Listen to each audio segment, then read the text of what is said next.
it's really wonderful, and I think it makes for an impressive presentation too. If you want to see subtitles on the YouTube recording of this class, click the settings icon on the bottom right corner. Then click Subtitles, English Auto-Generated, click Subtitles again, then Auto-Translate, and select your language. Hi, good morning everyone. My name is Lauren and I'm coming to you live from the Essex kitchen at the historic Essex Market, and this is our Fresh Bites at Home series. Today we're going to be making a watermelon and feta salad. It's going to be super refreshing for a hot day like today. I hope everyone's finding a way to stay cool. So what I'm going to do first is walk you through the different ingredients in our salad, and then we're going to go ahead and get started prepping them. So we of course have watermelon, and I bought a full quarter of a watermelon, which is how we're selling them here at Essex Market. It was about $4 and change, and it's great because, you know, lugging one of those huge watermelons home can be pretty burdensome. So you buy the quarter, and then actually we're just going to use about half today. We're also going to use some fresh arugula. This is a really wonderful salad green that we have in the spring and summertime. It's got a peppery flavor. It's going to balance really well with the sweetness of our watermelon. And then to continue on that fresh track, we're going to use some fresh mint. You could also use fresh basil, fresh cilantro, but I just really love the pairing of mint and watermelon. And then we're going to make a really simple dressing. It's going to have some chopped red onion, and what I like about using red onion in this recipe is, for one, I think red onion is one of the more pleasant onions to eat raw, but also the pop of color that we're going to have against our green and the red of our watermelon is going to be really lovely for the presentation. And then also in our dressing, we're going to do the juice of a lime and the juice of an orange, and we're going to mix that with just some olive oil and salt. And then finally, I have this beautiful feta. This is coming from one of our cheesemongers, Valley Shepherd Creamery. And what I love about this feta is, number one, they make it right on their farm over in New Jersey. They have all their own cows, goats, sheep. So it's coming super fresh. And then they leave it in the brine for about 48 hours. And the feta absorbs all of that briny, salty flavor. And it's just gonna be an amazing pop of flavor with the rest of these ingredients here. So let's go ahead and get started chopping everything. So I'm gonna go ahead and start by showing you how I like to cut the watermelon. So I used to slice the watermelon like this, and then I would go through and individually cut off every rind. But that's obviously super time consuming. So someone finally showed me the best thing to do is to peel the watermelon first. So like I said, I bought the quarter of the watermelon that we're selling here at Essex Market for just about $4. And then I cut that quarter in half because that's about what we're gonna need. We're gonna wanna end up with about 3 cups of cubed watermelon.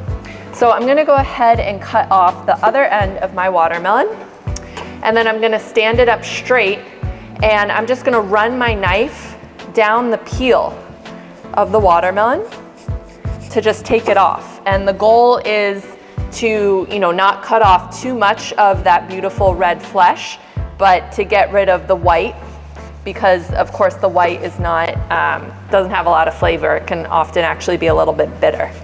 So again, just carefully running my knife down the curve of the watermelon. And if you have some white that's still lingering, it's not a big deal. You can just kind of go through and shave off any extra white that you see there. All right, so now I have a peeled watermelon, super easy. I'm gonna turn it back on this side and then go back and cut it into some thick slices. And watermelon is just coming into season all over the United States, but especially here in New York. So this is the time to be buying it. That's when it's gonna be super sweet and super affordable. So I'm cutting it now into some slices here, and then I'm gonna go through and cut it into cubes. And we are preparing a watermelon and feta salad, something nice and refreshing for today's weather. So that's my goal, just to get these nice cubes. And you can see when I do it like this, the cubes are all about the same size. which is definitely not necessary. It's just it makes for a nice presentation at the end, and it ensures that when we take a bite of our salad, we're just getting a little bit of everything in one bite. All right, so I'm just gonna finish up cubing that watermelon, and I'm gonna add it directly to the bowl with the arugula that I've already washed and torn into pieces. And I usually like to tear my lettuce greens if it makes sense, because they're quite delicate actually, and so they bruise easily. So I just took these pieces of arugula and tear them like that. It was no big deal. So I'm gonna add my watermelon here. And we're gonna need to be pretty gentle with our salad because obviously the watermelon is quite juicy. And so if we're mixing it too aggressively, we're gonna break up that watermelon. It's gonna release too much juice, and then we're just gonna be left with some soggy lettuce greens, which won't be too nice. So I'm just getting my watermelon in there. This is a seedless watermelon, although I can tell that there are a few seeds in this particular cut here, but they're pretty small, so I'm not gonna worry about it too much. So just put that to the side for now. With my mint, we're gonna need a full cup of mint. So basically just almost as much mint as we have arugula. So they're gonna be our 2 salad greens here. So I'm just picking the leaves off the stem. I already did that for a bunch of arugula I have right here. And I'm gonna cut this fresh mint into small pieces. We just wanna get a little bit of that mint with every bite. Again, if you don't have mint on hand, fresh basil, fresh cilantro, just anything that's really gonna add to that refreshing element of our salad is gonna be a good addition. I can already smell this. I love fresh mint in the summertime. It smells amazing. You can actually take these stems and make an infused water with it. It's something we love to do to encourage folks to keep hydrated in the summer. So you could just put those stems from the mint. We're gonna have some leftover citrus after we squeeze it. You just stick that in a jug of water and let it sit at least overnight, and it's gonna infuse the water with all of those flavors and just make it really delicious for right now. So I'm just gonna go ahead and get my mint into the bowl, and we'll stir that around in just a second. So I have my arugula that we tore into pieces, I have the watermelon that we cubed, and now I have my chopped mint. So let's put that to the side. I'm just gonna grab a towel to wipe off my board. All right, so let's get some of that watermelon mint to the side. Perfect. And now we're gonna work on our dressing. So I have another glass bowl here and my whisk. We are working on the dressing for our watermelon and feta salad with arugula and mint. So I'm gonna take the juice of an orange and a lime. And this is just gonna add some nice extra, the orange of course is gonna add some sweetness, and the lime is gonna add a little bit of acidity, which is really gonna go well with everything. So I'm just squeezing the orange over my hand, and that's gonna catch all of our seeds. You could use orange juice, but I personally don't drink orange juice at home, so I just figured I'll buy a nice fresh orange, and then I'm gonna use this piece of squeezed orange for my infused water, just by sticking this and my leftover mint pieces and my leftover citrus pieces in some water, and it's gonna take on a really nice flavor. If you wanna use orange juice, I would aim for about 1/4 cup of orange juice. All right, so that's perfect, just like that. I see I got a little seed in there, so I'm just gonna take my fork to get that off. There we go. All right, and now I'm gonna get my lime going. A lemon would work well too, but for me there's something about mint and lime that I think goes together really nice. So that's my preference in this recipe. If you don't have any citrus at home, just grab a little bit of vinegar. That always is a great substitute for lemon or lime. And I'm gonna need to chop up a red onion. I'm chopping it up quite small for the recipe here because we don't need to bite into giant pieces of red onion. That's not gonna be too pleasant. All right, so there's my citrus all ready to go. Could honestly just drink from this bowl right here. That sounds really good right about now. Let me give my hands a quick rinse before I cut that onion.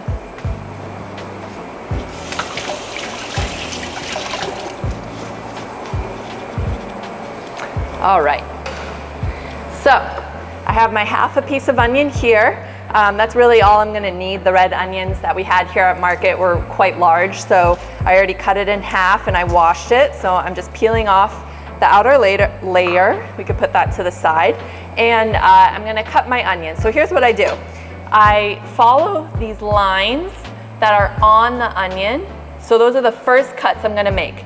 And this part right here, this is called the root of the onion. This is where it was attaching to the ground in the soil.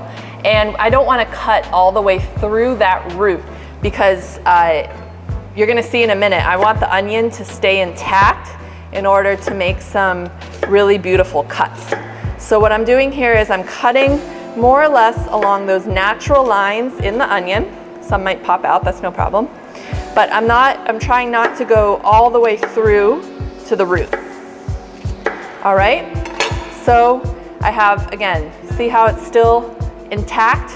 So I have all these cuts, and now I'm gonna cut it through this way, so almost in half, but again, not going all the way to that root. So I'm gonna cut it, I'm actually gonna try to cut it twice. So once there, and now twice. All right, some little pieces start coming out, that's fine. And then I can go through and run my knife down the onion and see how all those small pieces of onion are coming right out. So there's a couple great things about cutting an onion this way. One, the thing that makes people cry in onions is released the more we cut it. So if you're cutting onions and then going back and chopping them all over again, that's what's gonna release the part of the onion that makes us cry. Second, when I do this, I'm left, more or less with pieces of onion that are the same size. So again, having some things that are the same size is both nice presentation-wise, but also good because it means we're just getting a little piece of everything into our mouth. So that gave me quite a lot of onion, and I'm not going to use all of this today. I don't want to overpower my watermelon flavor. So one of these, these recipes, we give you measurements, but really you gotta trust your gut and look at it, and if you're saying to yourself that just looks like too much, then don't use that much. So we're getting ready for our watermelon mint and feta salad. It's also gonna have a little bit of arugula. So I have my red onion here, and I like to put it directly into my dressing because the citrus, that acid from both our lime and actually a little bit in the orange even, is gonna start to break down that onion. If you really wanted to soften up your onion and take away some of that sharp, almost like spicy taste that you get from onions, you just let it sit in the dressing a little bit longer. 10, 15 minutes even is gonna soften up that onion. And if you don't like that strong oniony taste, this is a great method to kind of lessen that. So we're gonna do half a cup of our olive oil and then a little bit of salt. And the salt is another really important component to softening the onion. So if that's a technique you're trying out, just make sure you also put the salt in there too. All right, so that's our extra virgin olive oil. I have a little bit of just table salt here. So I'm gonna do a generous pinch or two. And I say it once, I'll say it a million times about salt in our recipes. This is not about making a salty tasting salad. This is about letting our tongue taste all of those flavors. You might have run across people, or maybe you are one, that likes to salt their lemon. I remember the first time when I was younger, in the cafeteria in college, a woman salted her cantaloupe at breakfast, and I thought it was the strangest thing, but what it does is it just lets your tongue take up all of that sweetness. So again, it's not about making a salty flavor, it's just about letting us taste everything that's in our salad. So our salt is directly in the dressing. That also means it's gonna distribute evenly over our salad rather than just having some big clumps that the watermelon absorbs. I'm just giving this a quick stir to help distribute the olive oil. If by chance you got a watermelon that really wasn't too sweet, it wasn't quite ready to eat, add just a few drops of honey into your dressing here, or even a few pinches of sugar if that's what you have on hand, and that's gonna help balance out the flavors. All right, so that's what it's looking like. Pretty basic. Put this to the side. I'm gonna grab my watermelon mixture. So again, we have our watermelon, we have fresh mint, and we have some chopped arugula. This is our watermelon feta salad that we're making right here, super refreshing. So I'm gonna pour my dressing over the salad. Already looking beautiful. I think using the red onion is totally the right call because it's just adding a third color to this. And again, I mean, whether you're serving this for yourself, your family, you're going on a socially distanced picnic, it just like, you want it to look beautiful because it gets you excited about eating it. So I'm just gently mixing my salad around. The watermelon is gonna absorb the flavors of our dressing. And once I feel like it's been well mixed, I'm going to crumble my feta on top. If you don't have feta, first of all, the salad would be lovely just like this if you want to skip out on the cheese altogether. But second, you could use other types of cheese. Fresh mozzarella would work well. Queso fresco or queso blanco is another great option and definitely pretty affordable. So, whoops, onion on the loose. So this is some of our feta. I got this at our Cheesemonger Valley Shepherd Creamery. And again, they make all of their cheese just right over in New Jersey. They have their own farm with cows, sheep, goats. They make tons of different dairy products, cheeses, yogurts, butter, milk, and then this feta they make, and then they let it sit in the brine for 48 hours. And so the brine is like this very salty, milky water, and it absorbs all the flavor of that brine, and you just get this like incredible salty finish. And so we also don't have to worry too much about adding extra salt because we got the salt from that feta. So again, let me rinse my hands real quick before I continue. Okie doke, so I'm just gonna give it one last little stir to distribute that feta. And when I'm serving this, I can see that we're pooling a bit of liquid between our watermelon breaking down a little bit and some of that dressing. So what I like to do is sort of scoop the salad from the top and serve it to folks directly so we're not left with a big pool of liquid when we're enjoying this. So I'm gonna put this to the side. I'm gonna grab my other bowl here, and I'm gonna give my board just one last clean off so our final product, it looks delicious for everyone here. Again, finishing up our watermelon feta salad, and this can be a very affordable recipe. You can make this for about $2 a portion. I think you can serve at least 6, maybe even 8 folks right here. So I'm just gonna go ahead and carefully scoop some into our bowl. So again, I want some of that juice from the watermelon to just stay at the bottom there, so I'm not eating a watermelon soup. All right, there we go. So I can see all the different colors of our salad, the beautiful red from the watermelon, a purpley color from our red onion, and then the green from our arugula mint. We have that white from the feta. It looks just really beautiful and appetizing. It's an amazing combination. I think watermelon, we stick to just eating it on its own, but this just makes for a wonderful salad. So I got a big piece of watermelon there, little specks of feta, let's see. So good. I love this salad. I'm getting all the juice from the watermelon. It's got a little bit of tang from our lime and our orange, crunch of the red onion, pepperiness of the arugula, and then just like that amazing salty, briny flavor from our feta. It's really wonderful, and I think it makes for an impressive presentation too. So let us know if you have any questions. You can find the recipe for this salad at essexmarket.nyc/freshbites. We're also constantly adding new recipes to that site, so please go ahead and check them out. You can buy the ingredients either online at our Mercado store, or you can do it in person. And you can also join our class every week At 11 o'clock, we're here every Wednesday, and we're putting all of these videos on YouTube. So thanks again so much for joining us today, you guys. I hope you enjoyed everything, and I hope you get a chance to make this salad at home. I'll see you next time.